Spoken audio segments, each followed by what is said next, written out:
Hi ಸ್ನೇಹಿತರೆ, ಎಲ್ಲರೂ ಕೂಡ ಚೆನ್ನಾಗಿದ್ದೀರಾ ಅಂತ ಹೇಳಿ ಭಾವಿಸ್ತೀನಿ. ಆದರೂ ಕೂಡ ಎಲ್ಲರೂ ಚೆನ್ನಾಗಿರೋದಿಲ್ಲ, ಹೌದಲ್ವಾ? ಯಾಕೆ ಹೇಳಿ? ಯಾಕಂದರೆ ಯಪ್ಪ, ಯಾರಿಗೆ ಬೇಕಪ್ಪ ಈ ಬಿಸಿಲು? ಎಷ್ಟೊಂದು ಬಿಸಿಲಿದೆ. ಬೆಳಗ್ಗೆ ಎದ್ರೆ ಸಾಕು, ಅಯ್ಯೋ ಯಾವುದಾದ್ರೂ ಒಂದು ಹೊಟ್ಟೆ ತುಂಬ ಊಟ ಮಾಡೋ ಬದಲು ಜ್ಯೂಸ್ ಕುಡಿದ್ರೆ ಸಾಕು. ಮಧ್ಯಾಹ್ನ ಆದರೂ ಕೂಡ ಅಷ್ಟೇ, ಹೊಟ್ಟೆ ತುಂಬ ಫಸ್ಟೆಲ್ಲ ಏನು ಮಾಡ್ತಿದ್ವಿ, ಊಟ ಸಿಕ್ಕಿದ್ರೆ ಸಾಕು ಅಂತ ಅಂತಿದ್ವಿ. ಬಟ್ ಇವಾಗ ಹೊಟ್ಟೆ ತುಂಬ ನನಗೆ ಜ್ಯೂಸ್ ಕುಡಿದ್ರೆ ಸಾಕು, ಆ ಹೊಟ್ಟೆ ತುಂಬದಿರಲಿ, ನನ್ನ ಹೊಟ್ಟೆ ತಂಪಾಗಲಿ ಅಂತ ಹೇಳಿ ಎಲ್ಲರೂ ಕೂಡ ಭಾವಿಸ್ತಿರ್ತೀರ, ಹೌದಲ್ವಾ? ಮತ್ತು ಯಾವ್ದಾದ್ರು ಒಂದು ಫ್ರೆಶ್ ಜ್ಯೂಸ್ ಆಗಲಿ ಅಥವಾ ಒಂದು ಹಣ್ಣು ತಿನ್ನೋದಾಗಲಿ, ಇದನ್ನೆಲ್ಲ ಕೂಡ ಮಾಡ್ತಿರ್ತೀರ. ಮತ್ತು ರಾತ್ರಿ ಆದ್ರಷ್ಟೇ ಫ್ಯಾನ್ ಹಾಕ್ಕೊಂಡು ಮಲಗ್ತಿರ್ತೀರ, ಹೌದಲ್ವಾ? ರಾತ್ರಿನೂ ಕೂಡ ಸುಮಾರು ಜನ ಜ್ಯೂಸ್ ಕುಡ್ದೆ ಮಲಗಿಬಿಟ್ರೆ ಸಾಕು, ಅಥವಾ ರಾಗಿ ಅಂಬ್ಲಿ ಮಾಡ್ಕೊಂಡು ಕುಡಿದ್ರೆ ಸಾಕು ಅಂತ ಹೇಳ್ತಿದ್ದಾರೆ. ಹಾಗಾದರೆ ಈ ವಿಡಿಯೋ ಮ್ಯಾಮ್ ಯಾಕೆ ಮಾಡ್ತಿದ್ದಾರೆ, ಇಷ್ಟೆಲ್ಲ ಕತೆ ನಮ್ಗೆ ಯಾಕೆ ಹೇಳ್ತಿದ್ದೀರಾ ಅಂತಂದರೆ, ಈಗಂತೂ ಈ ಬಿಸಿಲಿನ ಕಾಲದಲ್ಲಿ ಎಲ್ಲರೂ ಕೂಡ ಹೆಚ್ಚಾಗಿ ತಿನ್ನುವಂಥ ಹಣ್ಣು ಯಾವ್ದು ಹೇಳಿ? ವಾಟರ್ ಮಿಲನ್, ಅಂದರೆ ಕಲ್ಲಂಗಡಿ ಹಣ್ಣು ಅಲ್ವಾ? ಏನಕ್ಕೆ ಈ ವಿಚಾರ ನಿಮಗೆ ತಿಳಿಸ್ತೀನಿ ಅಂದರೆ, ನಮ್ಮ ಪಕ್ಕದ ರಾಜ್ಯ ಆದಂತಹ ತಮಿಳುನಾಡಿನಿಂದ ಬೆಂಗಳೂರಿಗೆ ಆಗಲಿ ಅಥವಾ ಬೇರೆ ಬೇರೆ ರಾಜ್ಯಗಳಿಗೆ ವಾಟರ್ ಮಿಲನ್ ಏನಾಗ್ತಿದೆ ಅಂದರೆ ಟ್ರಾನ್ಸ್ಪೋರ್ಟ್ ಆಗ್ತಿದೆ. ಅಲ್ಲಿಂದ ಬರುವಂತಹ ವಾಟರ್ ಮಿಲನ್ಗೆ ಏನು ಮಾಡ್ತಿದ್ದಾರೆ ಅಂತಂದರೆ, ಆರ್ಟಿಫಿಷಿಯಲ್ ಕೆಮಿಕಲ್ನ ಇಂಜೆಕ್ಟ್ ಮಾಡ್ತಿದ್ದಾರೆ. ಇದು ನಿಮ್ಗೆ ಹೆಂಗೆ ಗೊತ್ತಾಯಿತು ಮ್ಯಾಮ್ ಅಂದರೆ, ತಮಿಳುನಾಡಿನ ಫುಡ್ ಸೇಫ್ಟಿ ಅಧಿಕಾರಿಗಳೇ ಪರಿಶೀಲನೆ ಮಾಡಿ ಮತ್ತು ಈ ವಿಚಾರವನ್ನು ಏನು ಮಾಡಿದ್ದಾರೆ ಅಂದರೆ ಬಯಲಿಗೆ ಹೇಳ್ತಾರೆ. ಅದನ್ನು TV ನ್ಯೂಸಲ್ಲೂ ಕೂಡ ಬಂದಿತ್ತು, ಹಾಗೆ ಅವ್ರ ಪೇಪರಲ್ಲೂ ಕೂಡ ಕೊಟ್ಟಿದ್ರು. ಹಾಗಾದರೆ ಮ್ಯಾಮ್ ಇದನ್ನು ಅಫಿಷಿಯಲ್ ಆಗಿ ಹೇಳಿದ್ದಾರೆ ಅಂದರೆ, ಎಸ್, ಅಫಿಷಿಯಲ್ ಆಗು ಕೂಡ ಇದನ್ನು ಅಪ್ಡೇಟ್ ಮಾಡಿದ್ದಾರೆ. ನೀವು ಬೇಕಾದರೆ ನ್ಯೂಸ್ ಚಾನಲಲ್ಲಿ ಕೂಡ ನೋಡ್ಬೋದು, ಮತ್ತು ಪೇಪರಲ್ಲೂ ಕೂಡ ನೀವು ನೋಡ್ಬೋದಾಗಿರುತ್ತೆ.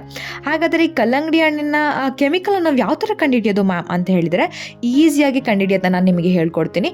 ಏನು ಮಾಡಿ ಅಂತಂದರೆ, ನೀವು ಕಲ್ಲಂಗಡಿ ಹಣ್ಣು ಏನು ತಂದಿರ್ತೀರ ಅದನ್ನು ಫಸ್ಟ್ ಏನು ಮಾಡಿ ಅಂದರೆ ಮಿಡಲ್ಗೆ ಕಟ್ ಮಾಡಾದ್ಮೇಲೆ ಕಾಟನ್ ಆಗಿರ್ಬೋದು ಅಥವಾ ಟಿಶ್ಯೂ ಪೇಪರ್ ಆಗಿರ್ಬೋದು, ಅದನ್ನು ತಗೊಳ್ಳಿ. ತೊಗೊಂಡು ಆದಮೇಲೆ ಅದ್ರ ಮೇಲೆ ಪ್ರೆಸ್ ಮಾಡಿ. ಒಂದಷ್ಟು ಟೈಮ್ ಪ್ರೆಸ್ ಮಾಡಾದ್ಮೇಲೆ ಆ ಕಲರಿಂಗ್ ಏಜೆಂಟ್ ಅಂದರೆ ರೆಡ್ ಕಲರ್ ಏನಾದರೂ ಆ ಕಾಟನ್ ಮೇಲೆ ಅಥವಾ ಟಿಶ್ಯೂ ಪೇಪರ್ ಮೇಲೆ ಏನಾದರೂ ಬಂತು ಅಂತಂದರೆ, ಅದಕ್ಕೆ ಆ ವಾಟರ್ ಮಿಲನ್ಗೆ ಅಥವಾ ಕಲ್ಲಂಗಡಿ ಹಣ್ಣಿಗೆ ಏನು ಮಾಡಿದೆ ಅಂದರೆ ಆರ್ಟಿಫಿಷಿಯಲ್ ಕಲರಿಂಗ್ ಏಜೆಂಟ್ ಅಥವಾ ಆರ್ಟಿಫಿಷಿಯಲ್ ಕೆಮಿಕಲ್ನ ಆ್ಯಡ್ ಮಾಡಿರ್ತಾರೆ ಅಂತ ಹೇಳಿ. ಆ ಕಾಟನ್ ಮೇಲೆ ಅಥವಾ ಆ ಟಿಶ್ಯೂ ಪೇಪರ್ ಮೇಲೆ ಕಲರ್ ಬರಲಿಲ್ಲ ಅಂತಂದರೆ ಅದು ನ್ಯಾಚುರಲ್ ವಾಟರ್ ಮಿಲನ್ ಅಂತ ಹೇಳಿ ಹೇಳ್ಬೋದು. ಏನಕ್ಕೋಸ್ಕರ ಈ ಆರ್ಟಿಫಿಷಿಯಲ್ ಕೆಮಿಕಲನ್ನು ಹಾಕ್ತಿದ್ದಾರೆ ಅಂತಂದರೆ, ನಮಗೆ ರುಚಿ ಚೆನ್ನಾಗಿ ಬರಲಿ. ಮತ್ತು ಆ ಹಣ್ಣು ನಾವೆಲ್ಲರೂ ಕೂಡ ಯಾವ ಥರ ಡಿಸ್ಟಿಂಗ್ವಿಷ್ ಮಾಡ್ತೀವಿ ಹೇಳಿ? ಅಲ್ಲಿ ನಾವೇನು ಮಾಡ್ತೀವಿ ಅಂದರೆ, ಒಂದು ಸ್ಕ್ವೇರ್ ಶೇಪಲ್ಲೋ ಅಥವಾ ಒಂದು ಟ್ರಯಾಂಗಲ್ ಶೇಪಲ್ಲೋ ಕಟ್ ಮಾಡಿಸ್ಕೊಂಡಾಗ ಆ ವಾಟರ್ ಮಿಲನ್ನ ನೀವು ಆಚೆ ಕಡೆ ತೆಗೆದಾಗ ತುಂಬ ಕೆಂಪು ಕಾಣಿಸ್ಬೇಕು. ಕೆಂಪು ಕಾಣಿಸ್ತಿದೆ ಅಂದರೆ ನಿಮಗೆ ಅನಿಸುತ್ತೆ, ಓ ಮರಳಾಗಿದೆ, ತುಂಬ ಚೆನ್ನಾಗಿರುತ್ತೆ ಕಲ್ಲಂಗಡಿ ಹಣ್ಣು ಅಂತ ಅಂದ್ಬಿಟ್ಟು ನೀವು ತೊಗೊಬಂದುಬಿಡ್ತೀರ, ಹೌದಲ್ವಾ? ಅದಕ್ಕೆ ಇದನ್ನು ಅವ್ರು ಏನು ಮಾಡ್ಕೊಂಡಿದ್ದಾರೆ ಅಂತಂದರೆ, ನಮ್ಮ ವಿಚಾರಗಳನ್ನ ಅವರು ತಲೆಗೆ ಹಾಕ್ಕೊಂಡು, ಓಕೆ ಈ ಥರ ಕಸ್ಟಮರ್ಗಳನ್ನ ನಾವು ಈಸಿಯಾಗಿ ಗೇನ್ ಮಾಡ್ಕೋಬೋದು ಅಂತ ಅನ್ಕೋಬಿಟ್ಟು ಅವರು ಆರ್ಟಿಫಿಷಿಯಲ್ ಕೆಮಿಕಲ್ ಏಜೆಂಟ್ ಹಾಕ್ತಾರೆ. ಅದು ರೆಡ್ ಕಲರ್ನ ಕೊಡುತ್ತೆ, ಜೊತೆಗೆ ನಮಗೆ ರುಚಿನೂ ಕೂಡ ಜಾಸ್ತಿ ಕೊಡುತ್ತೆ. ಈ ಥರ ಯಾವ ಥರ ಕಂಡುಹಿಡಿಯೋದು ಅಂತ ಹೇಳ್ತೀನಲ್ವ, ಚೆನ್ನಾಗಿ ನೀವು ಪ್ರೆಸ್ ಮಾಡಿದಾಗ, ಕಾಟನ್ ಅಥವಾ ಟಿಶ್ಯೂಯಿಂದ ಪ್ರೆಸ್ ಮಾಡಿದಾಗ ರೆಡ್ ಕಲರ್ ಬಂದರೆ ಅದು ಕಲರಿಂಗ್ ಏಜೆಂಟ್, ಆರ್ಟಿಫಿಷಿಯಲ್ ಕಲರಿಂಗ್ ಏಜೆಂಟ್ನ ಹಾಕಿದ್ದಾರೆ ಅಂತ ಹೇಳಿ. ಕಲರ್ ಬರಲಿಲ್ಲ ಅಂತಂದರೆ ಅದು ಫ್ರೆಶ್ ವಾಟರ್ ಮಿಲನ್ ಮತ್ತು ಚೆನ್ನಾಗಿರುವಂಥ ಹಣ್ಣು ಅಂತ ಹೇಳ್ಬೋದು.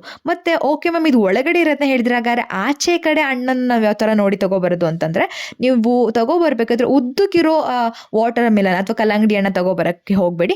ರೌಂಡ್ ಶೇಪಲ್ಲಿ ಯಾವುದಿರುತ್ತೆ ಅದನ್ನು ತಗೊಬನ್ನಿ. ಯಾಕೆಂದರೆ ಆ ರೌಂಡ್ ಶೇಪಲ್ಲಿ ಇರುವಂತಹ ಕಲ್ಲಂಗಡಿ ಹಣ್ಣು, ಹೆಣ್ಣು ಕಲ್ಲಂಗಡಿ ಹಣ್ಣು, ಅದು ತುಂಬ ಸ್ವೀಟ್ ಆಗಿರುತ್ತೆ ಮತ್ತು ಫ್ಲಶಿ ಆಗಿರುತ್ತೆ. ಮತ್ತು ಇನ್ನೊಂದು ಅಬ್ಸರ್ವ್ ಮಾಡ್ತೀರಾ ಎಲ್ಲರೂ ಕೂಡ, ಆ ಕಲ್ಲಂಗಡಿ ಹಣ್ಣು ತರಬೇಕಾದ್ರ ಮೇಲೆ ಬಿಳಿ ಕಲರ್ ಮಚ್ಚೆ ಇದ್ದಂಗೆ ಇರುತ್ತೆ, ಹೌದಲ್ವಾ? ಅದು ತುಂಬ ವೈಟಿಶ್ ಆಗಿತ್ತು ಅಂದರೆ ತೊಗೊಬರಕ್ಕೆ ಹೋಗಬೇಡಿ.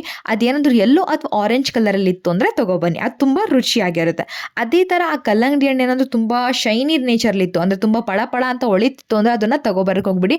ಡಲ್ ಫಿನಿಶಿಂಗ್ ಇತ್ತು ಅಂದರೆ ತೊಗೊಬನ್ನಿ, ಆಯಿತಾ? ಮತ್ತು ಆ ತೊಟ್ಟನ್ನು ಕೂಡ ನೋಡಿ, ಆ ತೊಟ್ಟೇನಾಗಿತ್ತು ಅಂತಂದರೆ ತುಂಬ ಬಾಡೋಗಿತ್ತು ಅಂದರೆ ತೊಗೊಬನ್ನಿ, ಬಾಡೋಗಿಲ್ಲ ಅಂದರೆ ಬರಕ್ಕೆ ಹೋಗ್ಬಿಡಿ, ಆಯ್ತಾ?